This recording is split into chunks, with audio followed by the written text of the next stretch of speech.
C'est aussi en ce moment le temps des colonies, on se fait de nouveaux copains, on découvre de nouveaux jeux et surtout on fait le plein de souvenirs d'enfance pour plus tard.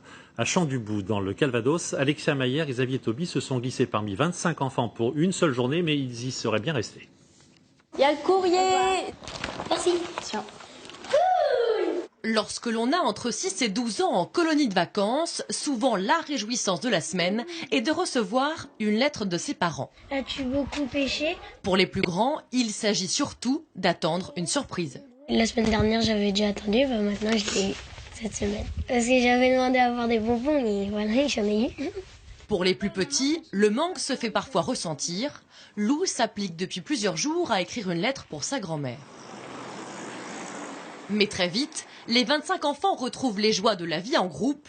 Cet après-midi, c'est atelier cabane. Thierry, est-ce qu'elle pourrait servir la grosse branche là? Tandis que les filles sont un peu à l'écart, les garçons, eux, sont très appliqués, voire professionnels. Pour le toit, il faudra mettre des feuillages un peu.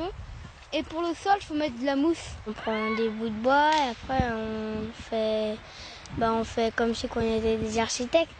Des activités simples, en pleine nature qui soudent les amitiés. L'ambiance, elle est toujours très animée. Les enfants ont beaucoup de sollicitations, ont beaucoup de plaisir à faire des activités ensemble. Parfois, les enfants ont pleuré au départ sur le quai de la gare. Parfois, ils vont pleurer sur le quai de la gare, mais au retour, la plus grande déception, c'est de quitter la colo.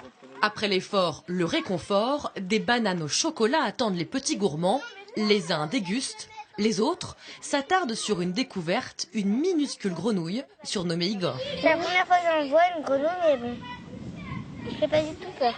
Les plus téméraires préparent un bivouac pour le soir. Évidemment, les doudous sont indispensables. C'est bien de dormir dans la tente. On s'amuse des fois, on fait des nuits blanches.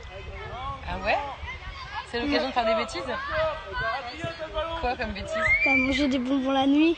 Sous la tente, des petits secrets sont échangés, mais malheureusement, nous n'avons pu y assister.